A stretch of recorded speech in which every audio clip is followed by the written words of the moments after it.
Hey guys, this is Dr. Aeronautics, and welcome to the ninth installment of my Orbiter 2016 tutorials.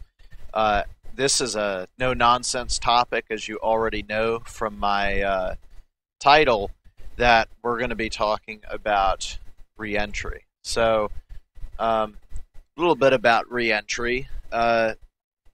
We put you in space with my previous tutorials, right? We've shown that you can do some stuff, move around, etc. So how do you leave it? You leave it via reentry. And surely that must be the exact same way that we left, correct? The answer is no. When you re-enter, it's not the way you got here at all. It involves fire and plasma, and unfortunately, this is something that really requires serious math or skill. The only other things that really need math or skill to these futuristic crafts are gravitational assists and aero captures and aero assists. Those are the very hardest things to perform, are the aero assists. You get that too high, you lose your mission. Get that too low, and you burn up. So why is this so difficult? It is a 6-variable equation with 5 knowns, because the atmosphere includes ambiance that you don't know about. That, unfortunately, is your unknown. So how do you make up for that? You make up for it using skill. Skill is what you use to perform a successful re-entry, in addition to math. So now, if this isn't something that you really like, oh, it sounds too hard, there are other spacecraft out there for Orbiter that will kind of hold your hand through it. The DeltaGlider 4 has an autopilot, which will re-enter and come pretty close to landing for you. In addition, someone has developed a reentry multifunctional display, which will allow you to basically set your base and target precisely where you want to land, and it will tell you via real time what your skill, what would normally be your skill. It would tell you exactly how to move the craft, in which case that would essentially be all turning it into all math. So let's see. He is GP is the guy who made the Aerobrake MFD. It's available on Orbit Hangar if you want it. But I'm going to be demonstrating what happens when you do it yourself via raw skill, which can be done. I did make a calculator, and that's what I'm going to use whenever I don't like how the reentry MFD performs, or I don't want to use an autopilot. That's something that I made. But anyway, the problem with reentry is you are slowing down and getting down, right? And that should normally be okay, but you're also fighting heat and high deceleration. If you come in too low, then you can really risk burning the craft up. So there comes a point where you really don't want to go. Any lower. In fact, let's do this. Illustrate my point here. There comes a point where you really don't want to decelerate beyond that line. You cross that line, you're either going to hit 12 Gs and either destroy your craft or crush yourself, or you're going to encounter 6,000 degrees of Celsius heating, and you're going to burn up like a meteor. And then there's another angle, which is your shallow angle, that you really don't want to exceed, because if you exceed it, you're going to bounce. The Apollo project had to watch that reentry corridor, because as a object that was coming in with almost a escape velocity worth of speed. If they missed it, they would be in space for weeks, and that would have certainly ended the mission right there. So there is an ideal situation, which is you come down a street, and down the center of the street is a center line, and then you have this corridor which you can use. So that's your reentry corridor, and the idea of this is from either end you can cross as necessary depending on where specifically you come down. So by doing the high entry corridor, you can still circle and get back to the low entry corridor. The low entry corridor, you can bounce and use more atmosphere to get beyond that, all ending at the base you want to be at.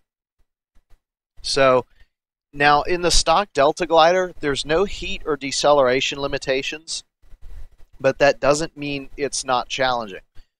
If you pick too steep an angle, you can either do one of two things. One, you can bounce out if you come in at a really bad angle, or two, you can come in like a meteor and lose with like 4,000 kilometers left to go. That's something that you really don't want to do. And that's not to mention the reentry burn that you're going to have to perform in order to put you on this path. Now, unfortunately, mass differences greatly affect performance, and don't even let me get into the differences between each individual craft. So for the sake of this tutorial, I'm providing a cheat card which I developed myself, which will allow the altitude versus speed corridor. That's essentially what this is. This is an altitude versus speed corridor, and you're keeping a certain speed at a certain altitude and matching that to a distance, and then using speed to distance or altitude to distance, you can assess how you're doing. If you're coming in early, that means you need to go higher. If you're coming in, did I say that right? If you're coming in early, you need to go higher. If you're coming in late, you need to dive lower, but not too much. And that's where the skill comes in. It's because if you overcorrect, you're kind of SOL. So for any other configuration, you use a different reentry orbit. We're going to use a specific known reentry orbit. We're actually going to have to maneuver to this orbit using the previous 8th tutorial that I made on orbital maneuvers. So we're going to need to get into that precise orbit, and we need to have the precise amount of fuel that's in the tanks right now.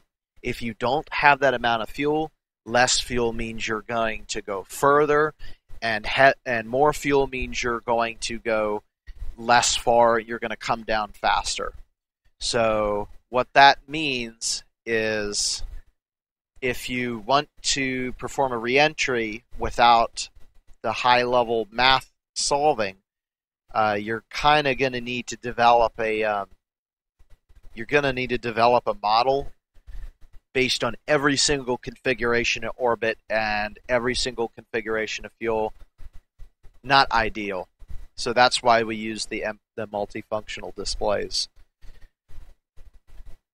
Okay, let's get started. Okay guys, welcome back to space. This is precisely where we left off last time, with a very large orbit. So the first thing to do is to check our ground track. We need to make sure that our inclination is greater than our the latitude of what we want to target. So because of the landing issues, in that the only runways that I can land are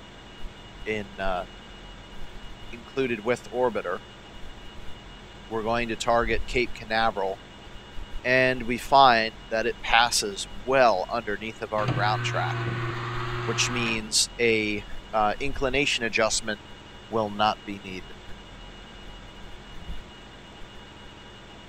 As long as you go further north or south than your base is north or south of the equator, you are fine. So now what we're going to do is we're going to perform 2 separate burns. We're going to lower the periapsis by burning at the apoapsis, because You always lower the orbit from the higher location. Oh, that's not technically true, but you want to initially pick your altitude there, and then we're going to swing around to the new periapsis and lower the apoapsis. So let's cut to just before apoapsis. Okay, so we're just over 2 minutes from apoapsis. I'm going to change the HUD color because I like having a green HUD in space. So what we're going to be doing is a retrograde burn. This will not affect the inclination. It will affect the periapsis. We're going to navigate into the reentry orbit, which is going to be a 305 by 305 kilometer orbit. So we're going to lower PEA until it says 305. This will be a retrograde burn, so we're going to hit the Ret G over here and allow ourselves to move into that position.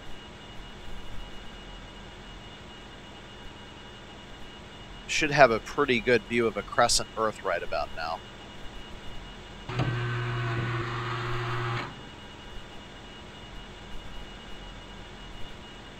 And there's a good shot of Antarctica. You don't get to see that much.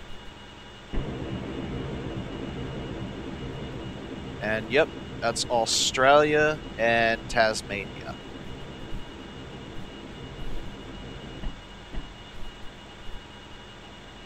Fantastic. Okay. So again, what we're going to do is we're going to keep an eye on this APT here in the middle. Right now it's at 88 seconds, counting down. When that hits 0, we're going to fire the engines. I'm going to, well, not quite 0. It doesn't matter, but for the sake of getting as close as I can, I'm going to wait until we're about T-minus 10 seconds. I'm estimating that this burn is going to take 20 seconds, and I'm going to do it about 20% to 30% throttle. When you're this high, it's not going to take much. If you look, our orbital velocity is actually 5710 meters per second. Low Earth orbit, that's going to be about 7,800. So you can see the orbital speed has dropped by almost a factor of 1/3. And therefore, any maneuvers that we need to perform will be lowered by a factor of 1/3. So one more note, if we were doing an inclination adjustment, we would try and do it on whichever node is higher. That would save you more fuel. Now, unfortunately, in this current configuration, both nodes are at about the same altitude, so that really doesn't help that much. Okay, we're minus 20 seconds from the burn. I have my hand ready to go. And watch this PEA number right now.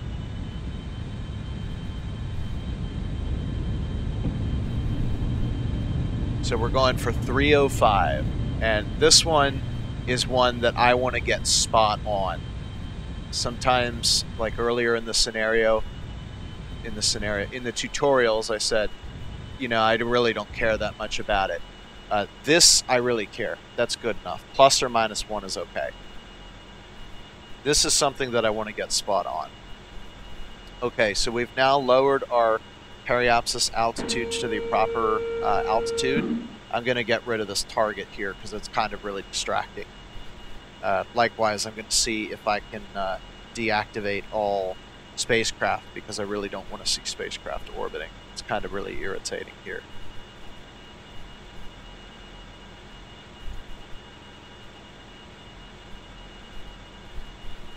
Wow, is there really... It really does not look like there is a way to turn off spacecraft. That is highly distracting.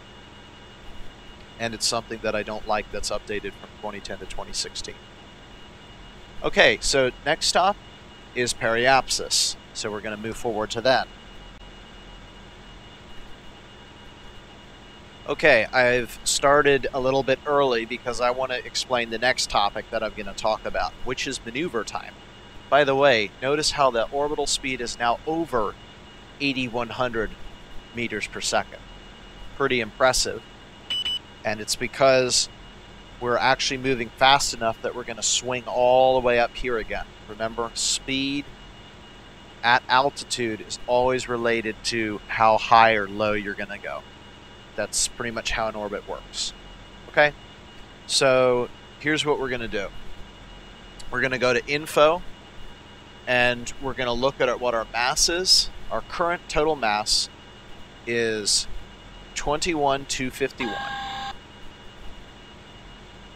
Now, the next thing we want to do is we want to look at our thruster rating, which is 320 kilonewtons, which is 320,000 newtons. So if you divide the force by the mass, you can get a crude estimate for what our acceleration is going to be, which is 15 meters per second. Now, the speed that we want to get to, again, being very crude here, we're going to get a lot more crazy with math in later episodes. 7,800 meters per second is what I'm saying it's going to be. I can estimate that our speed at Periapsis is going to be roughly 8,300 meters per second. So what we do is we subtract them to figure out the delta V that we need to produce, which is about 500 meters per second. And you take the total speed you need to use for delta V, divide that by the acceleration you can produce, which is about 15 meters per second squared, and we find that the burn's going to take about 33 seconds at full throttle, which means that we start the burn approximately 16 seconds before, which will allow us to perform the burn exactly at periapsis without causing an apsid rotation, which is something that's extremely important when you're targeting a reentry on approach. So that's a later topic. Okay, so we're just about 1 minute out, well actually 30 seconds out from the burn. I still have the Ret G active. We've been held retrograde, so we are ready to go. At 16 seconds to PET is when we're going to fire up the engines. Oh, it looks like I was wrong. So let's go 8,500 instead. Now we need 46 seconds, again divide by 2. So when we're at 23 seconds to the burn, that's when you go. So you need to be quick and iterative. 6, 5, 4, hit it.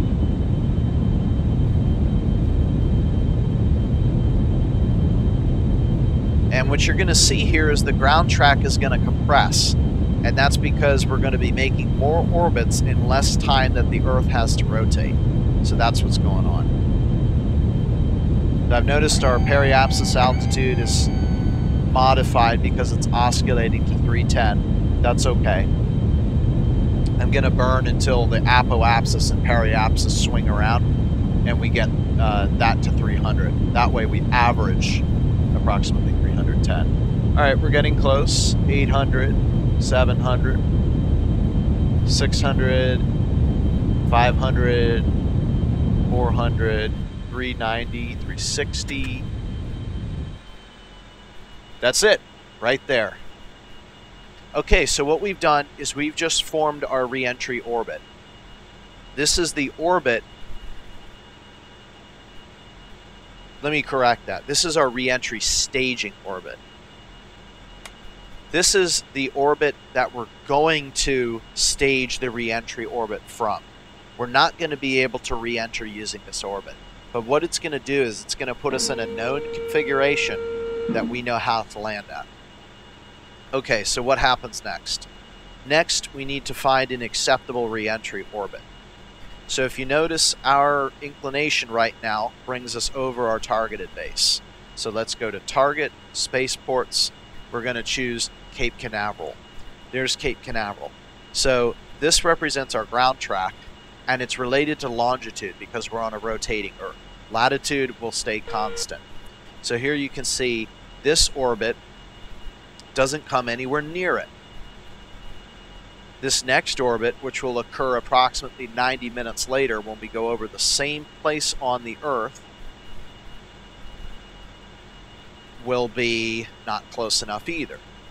Later on, it's not shown, there will be another path drawn here, and another one, and another one. So your job is to locate the base, or locate the orbit that passes directly over it and then identify when you're in the correct position to put yourself in the reentry burn. Put yourself in the reentry orbit using the reentry burn. So that is that. All we can do now is just ride around waiting for our orbit to line up properly. Specifically, what's going on because position is all relative, what's really happening is the Earth is rotating Cape Canaveral under us, is really what's going on. Okay, so I will cut the video to when we have an acceptable orbit. Okay, and so now you can see what's going on is something that we don't like a lot. It just so happens that because the Earth rotates 15 degrees an hour and our orbit occurs every 90 minutes, there's going to be about 21 degrees longitude between each subsequent pass. And what you'll notice right now is Cape Canaveral is straight in between two orbits. Although I could make that, I don't want banking being a significant part of the tutorial because that's a little bit more advanced of a reentry. So we're going to wait for a better orbit to come about, which is going to take approximately 12 hours. And that will also allow us to land during the day, which would make it a lot easier than landing at night. So we're going to pass this opportunity up. Okay. So we waited 12 hours, and it looks like this banking thing just wants to be part of the tutorial. As you can see, we don't have a perfect overhead, but this is better than what we had last time. We're going to be about, let's see, about here for the second pass, which means we're exactly one orbit away from 0 time. So how do you determine where the critical area is? You need to follow the line back and make sure you're no more than halfway around the Earth. So the line is going upwards at about a 60-degree angle. So when it's exactly perpendicular to that, which is going, we'll say, down at a 60-degree angle, then that would be exactly opposite the orbit. The significance of this point is that's exactly when you're going to start watching the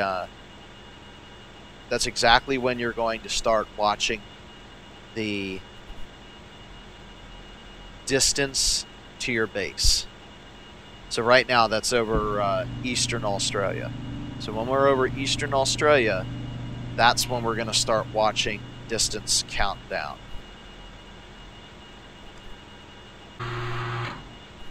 Okay, so I did unfortunately get the distance off by a factor of 1. I read the one going over Eastern Australia. Turns out it's the one going under Western Australia. This area down here where the lines all converge, it's kind of hard to read. But anyhow, this is it. If you'll notice, if I very carefully trace that line through, that is the easternmost line, which comes closest to crossing Cape Canaveral. So we've got a distance here of about 18,000 kilometers. The furthest you can get on the Earth is about 20,000 kilometers away from something. So that's still counting up a little bit. Eventually that's going to cycle back around and start counting down. As a matter of fact, it should be when we cross 30, actually no, it should be about 27 south is when it will top out. So that will top out and begin decreasing. So we perform the burn, which transfers the staging orbit to the reentry orbit, or technically it's a reentry suborbit, when you're 9,000 kilometers out. So right now we're 18,000, there's nothing to do. Now in real life this would be an extremely steep reentry path and you would probably burn up in the space plane. But I mean, it's the stock DeltaGlider. Not much care and attention is, putting into making it fully realistic. So you'll see some pretty crazy stuff.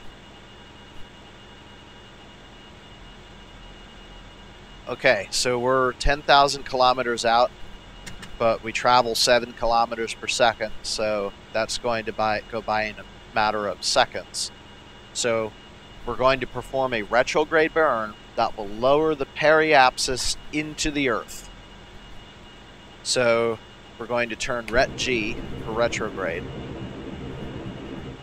And note, we have an altitude of about 318 kilometers, which means we're probably going to be coming into the card hot, which means we have to dive deeper and not overcorrect. So that is important to know. So we're at 9,800. This should be a relatively quick burn. So right when we're 9,000 kilometers out, that's when we make the burn.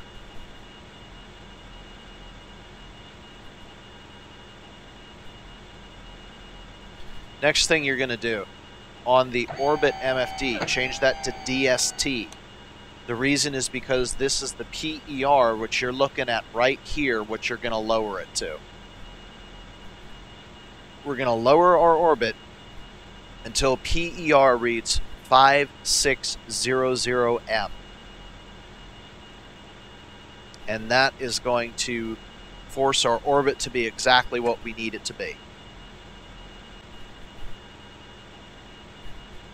9,100 kilometers out, approximately 7 seconds into the burn. And here we go. 9044, 9037, 9030, 9023, 9016, 9009. There we go. Okay, we are burning. We're going to burn until PER lowers to 5.600M, or 5,600 kilometers above the center of the Earth. And now you can see our orbit is now fracturing.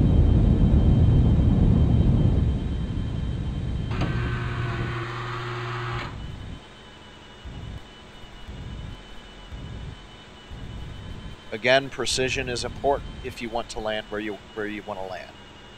Okay, and that is it. Disable Ret G, and we are go for reentry. First thing we're going to do, we're going to turn prograde. We want to face the direction of flight when we come into the atmosphere. That could not be more important.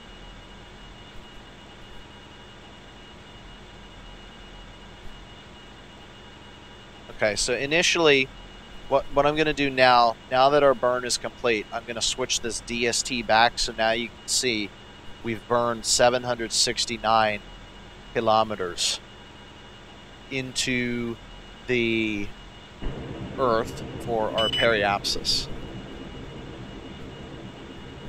Now, initially, our altitude will decrease very slowly, but then as we get further into the orbit, it will begin going down very fast.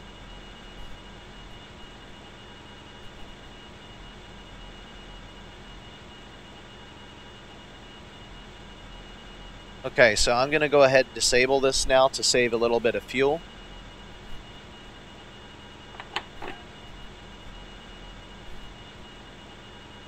And let's go ahead and mind our fuel situation now. So I made this card for a mass in main fuel of 2211 kilograms and RCS 507 kilograms. Scram is completely empty. Normally, what you would do is you would do a fuel dump in this status, or in this state. But unfortunately, because there is no fuel dump, we're going to have to make do and know that we're going to decelerate a little bit slower, which means we're going to compensate by diving deeper. In the world of happy DeltaGliders, this is okay. In realism, it's not okay, because what you sacrifice to gain, what altitude you sacrifice to gain acceleration, you will also gain in heat, and it will be intolerable. So in the case of the DeltaGlider, the stock DeltaGlider, it's okay. We're not concerned about heat, it's not simulated. Okay, so now we're relatively prograde, and the next activities really won't happen until we start getting low. So I'm going to jump forward until we're 160 kilometers up.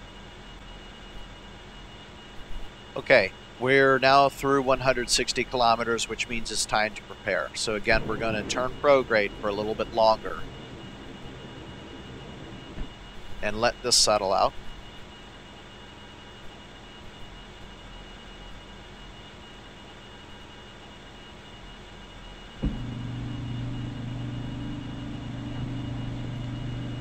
Okay, disable Pro G, and now you're going to press this HRLVL. That will bring you level with the horizon. I'm going to change the HUD now to surface because we are leaving orbit. Additionally, because we're entering the atmosphere during the day, HUD's going red. We need to start addressing the atmosphere. We're going to change the orbit MFD to surface. We're going to watch this dynamic pressure starting to come up. And now we're on the reentry card. So what I'm going to do, because all of this happens very fast, is first hit kill rotation so that we stop moving off of our surface vector. So now what I'm doing is I'm adding a little bit of yaw in here. Okay, below 120 kilometers. At this point, we need to prepare for reentry. So what we're going to do now, close the retro doors. Nose cone. We'll have a good view this time. And we're going to stow the radiator.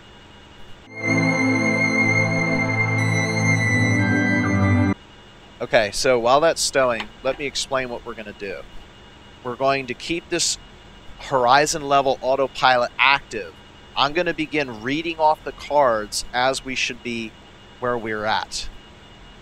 We're supposed to be, yeah, we're already off. We're now at 3,700 kilometers to base, and we should be at 75 kilometers, so you can see that means we're coming in hot.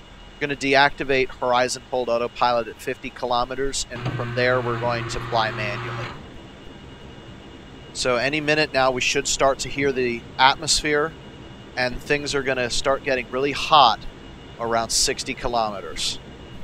Here we go.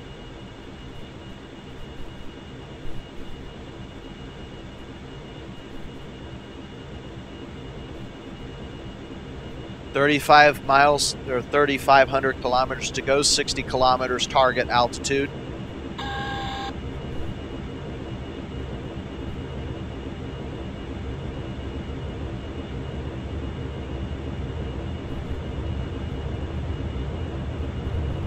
Okay, now look at the ACC meters per second squared. We're now decelerating. Oh, that should be off now. Okay, so this is it. 58, 57, 56, 55.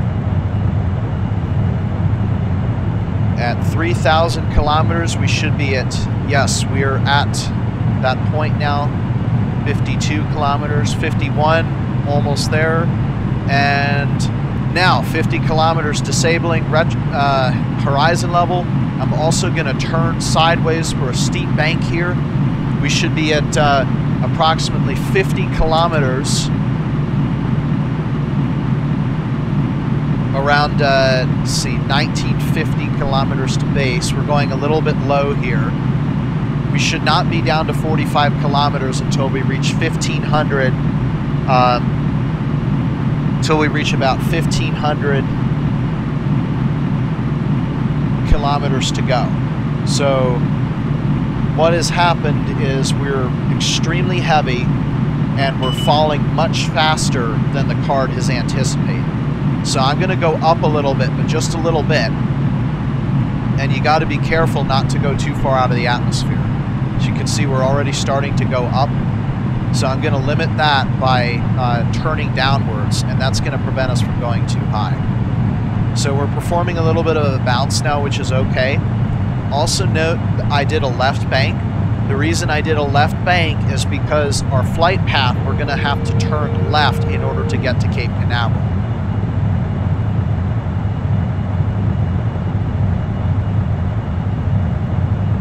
Okay, we're at 2,400 kilometers to go. Still should be going, still should stay this high. We are all right. So what we're doing is we're flying the steep trajectory, and we're trying to get back to our break-even trajectory. So now, in order to not lose any extra altitude, I'm going to turn up so that we gain a little bit of lift from the atmosphere now. Okay? Now the next thing I'm going to do, the next target is to be 55 kilometers at 1950 to go, which we're getting pretty close to.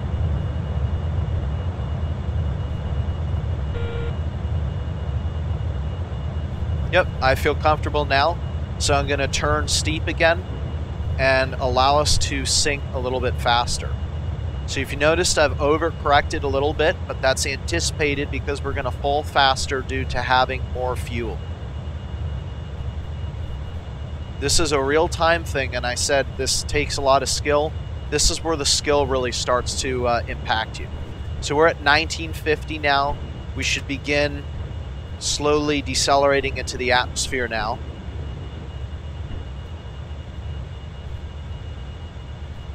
Okay, the next thing is to be at 50 kilometers, 6760 at 1663 kilometers. So I'm a little bit ahead of the curve.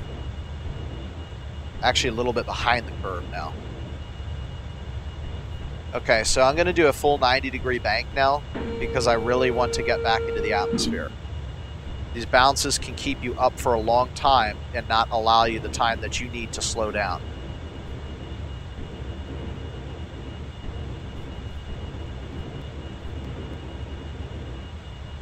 Okay, at 1,400 kilometers, we should be down to, I'm looking at speed now, down to 45 kilometers, 1,500 to go, and 6660 meters per second. That's our next target.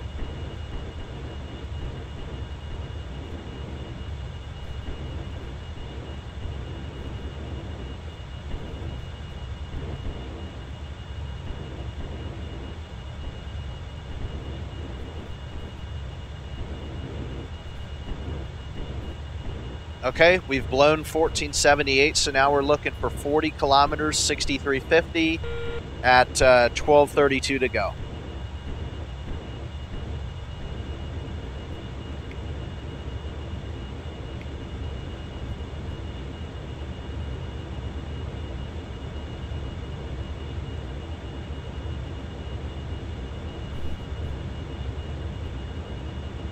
Okay, blown the next one. We're looking for 35 kilometers, 719 to go at 5250 meters per second.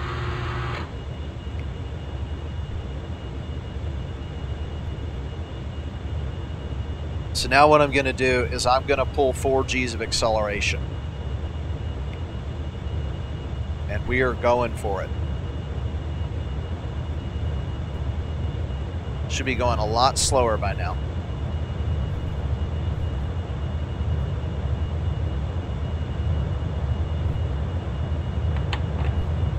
Okay, we're at 920 to go.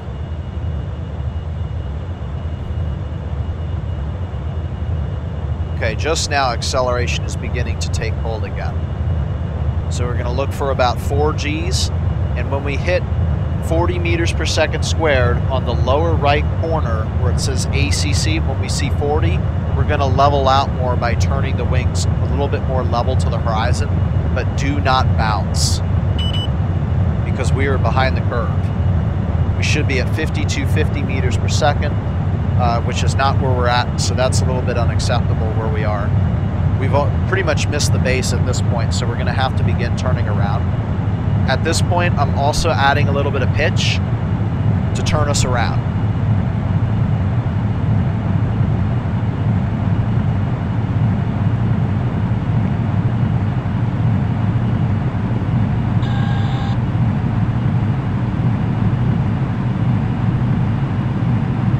Okay, there's 1.5 Gs.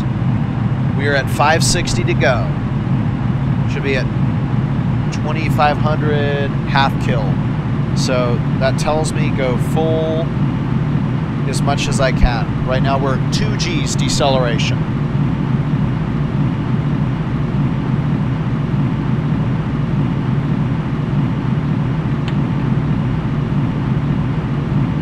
I'm releasing the whatever vertical bank angle or horizontal bank angle I've included because, again, I need a higher deceleration rate here.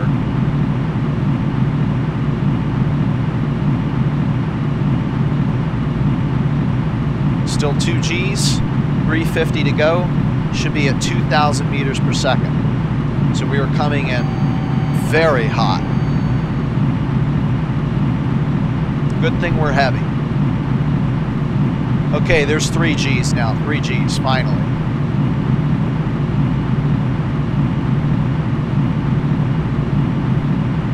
So, in real life, this would melt my glass. But this is how it's meant to be done with the DeltaGlider, as mentioned in the manual. Okay, we're about to pass over the base now. So we're not going to make it in time. We're still at 2 Gs. We need to decelerate as fast as we possibly can. Well, and as fast as we possibly can is 4 Gs. We're not going beyond 4 Gs. But we're definitely not going to make the runway. But that gives you an idea of, you know, where we're at. So we're pretty much passing over KSC right about now. We have 2 Gs of deceleration, which is an okay value to have. And hopefully we will be landing on that runway in about 10 minutes. Okay, 3 Gs now, 3 Gs.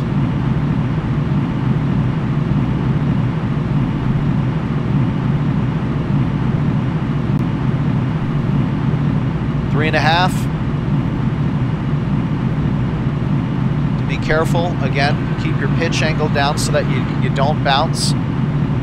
So at this point, what we've done is we've run the high corridor. So we started down the low corridor and ended up the high corridor. But you can see we're still going to make it. We're still going to make it for a landing because of the precise card that we had to reference and know whether we're too low and too high.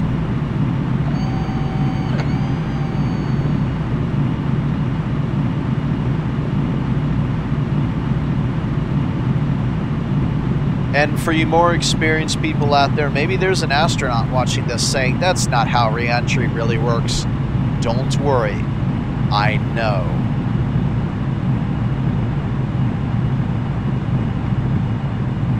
But that's how you do it in this DeltaGlider thing. Okay, we've got about 200 kilometers to go. So that means about 1,500 meters per second. I'm no longer concerned with altitude, only speed.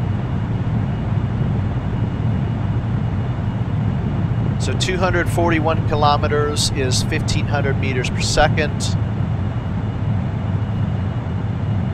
Just keep turning around, doing good.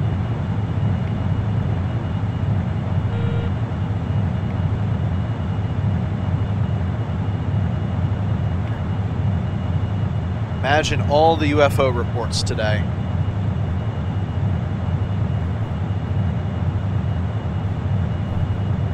So what I'm doing now is I'm bringing the craft around to line up with the runway. We're 241 kilometers out. We should be at 1,500 meters per second. And that one we're going to blow just by a little bit. But because we're in a sharp turn, it should work out that everything should be okay. So at this point, I can tell you there is 100% chance, 100% chance that we're going to be able to land at Cape Canaveral because I still have plenty of fuel on board and we're really close. Okay, next target, 144 kilometers out. We should be at 1,000 meters per second. 144 out for 1,000 meters per second. At this point, I'm going to change the map. We're going to go to Com Nav. We're going to tune 11270, which is KSCX, and we have that. And we've pretty much lined up with the runway now, but we need to keep our approach under control here. We're going to adjust the nav 1 to the 13420, which is the KSC ILS. We're going to go to HSI, flip over to nav 2, put our VOR on, and right there, that's our navigation to Kennedy Space Center. We're 120 kilometers out. We should be at 750 meters per second. We're coming in a bit hot. We are going slow enough now that if we need to, we can open our speed brakes. There's the runway.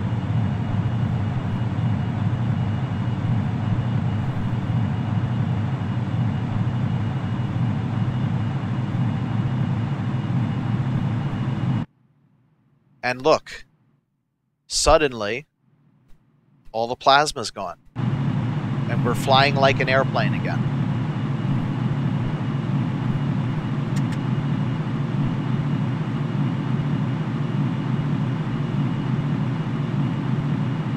Okay, let's see how we're doing. 103 kilometers. Yep, we're still coming in pretty hot. So we're at 63 kilometers now. So we are targeting 500 meters per second. So just keep coming hot.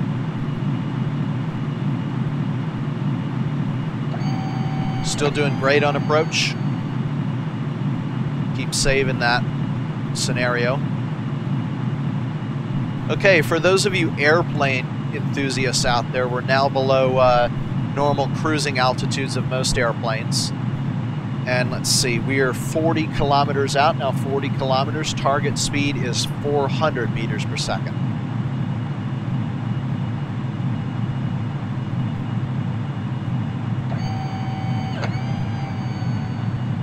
Next one, 39 kilometers. Target speed is 300 meters per second.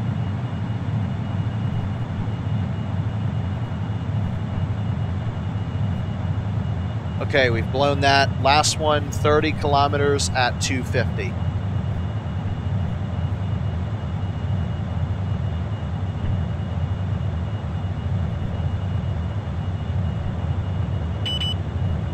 Okay, so that's it. We've now bled off all the speed that we need to. And at this point, we are now lining up for an approach and landing on runway 33. Or as would be said in aviation terms, runway 33.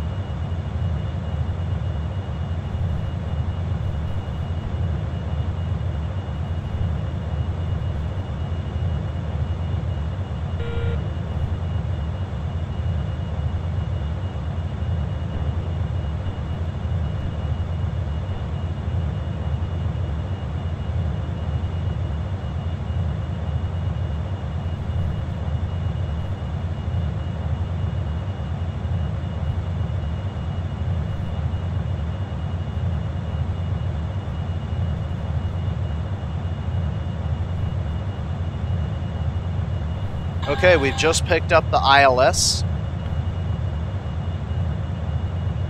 And very shortly we should be intercepting the glide slope.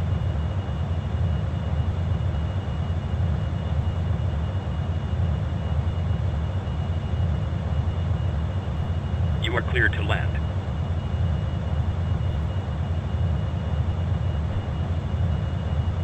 At this point, I'm going to turn off.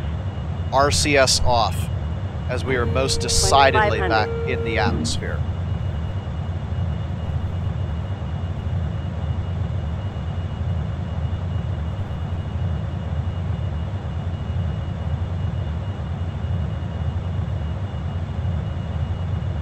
Again, line up your crosshair, which represents precisely where you're going with the start of the runway. We've got a heck of a crosswind today.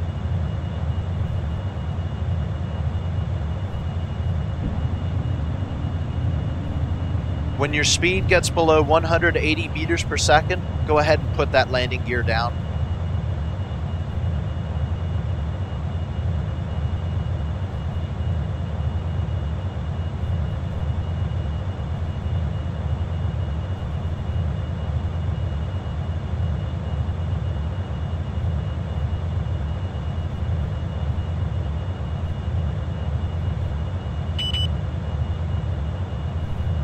1,000.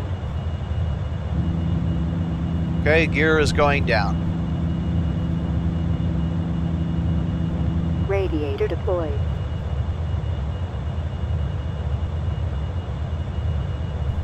We're going for landing speed of 150 meters per second. 500. 400. All right, we're going to need some fuel here to prevent our glide slope from deteriorating here. We're 200. going a little bit slow here.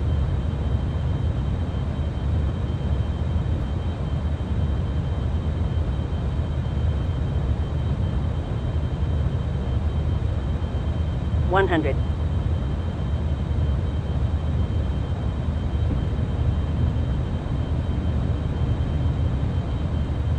50. 40. 30. 20. 10.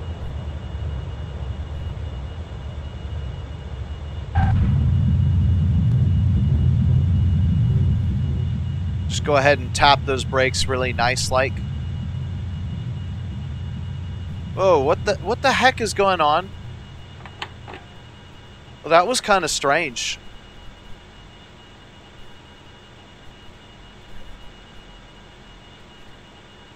And there you go. We're now on the ground, and if you were a Concorde pilot at this point, you would be saying 40, 30, 20 knots. And yeah, that's it.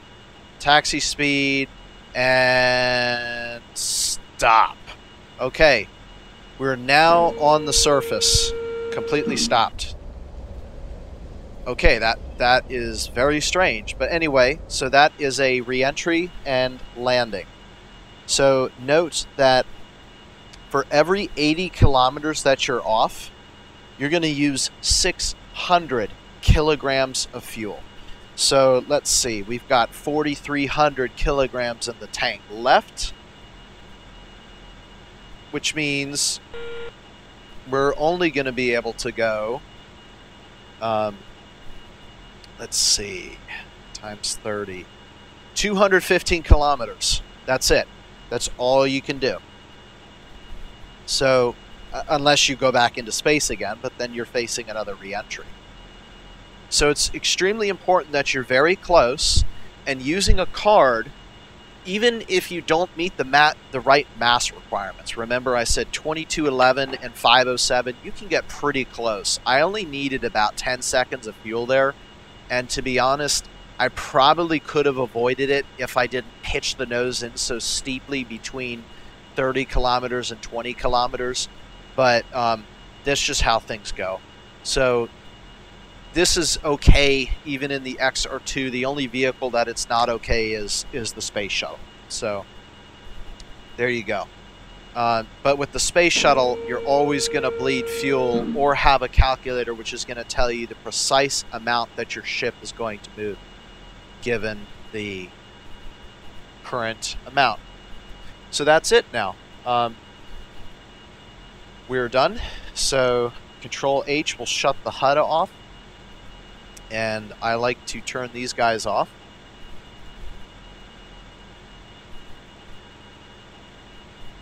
And just for giggles, let's open the hatch.